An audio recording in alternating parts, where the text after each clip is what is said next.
హిందూ పురాణాల ప్రకారం ప్రతి దేవుడికి ఒక వాహనం ఉంటుంది.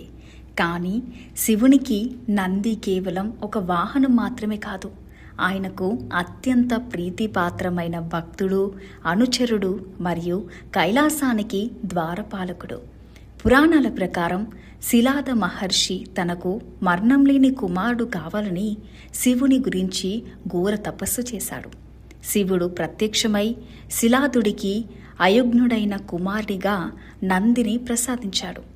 నంది చిన్నతనం నుంచే శివభక్తిలో మునిగిపోయి శివుని అనుగ్రహం కోసం తపస్సు చేసి ఆయనకు వాహనంగా ప్రధాన గణాధిపతిగా ఉండే వరాన్ని పొందాడు. సంస్కృతంలో నంది అంటే ఆనందం అని అర్థం.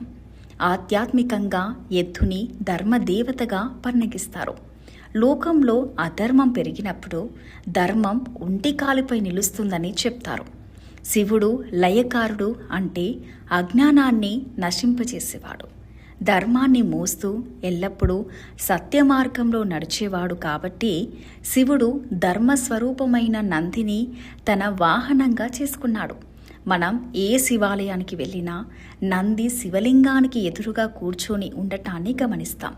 ఇది జీవాత్మ పరమాత్మ కోసం వేచి ఉండటాన్ని సూచిస్తుంది.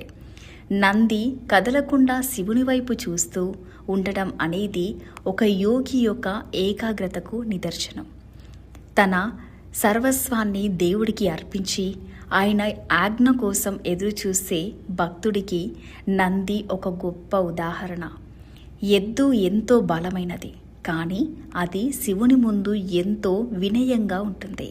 ఇది మనిషికి ఒక పాఠం. మన దగ్గర ఎంత శక్తి సంపద ఉన్నా భగవంతుని ముందు వినయంగా ఉండాలని నంది మనకు బోధిస్తుంది.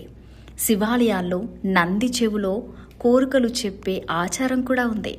శివుడు ఎప్పుడూ ధ్యానంలో ఉంటాడు కాబట్టి ఆయనకు అత్యంత సన్నిహితుడైన నందికి మన విన్నపాలు చెబితే అవి త్వరగా శివునికి చేరుతాయని భక్తుల నమ్మకం.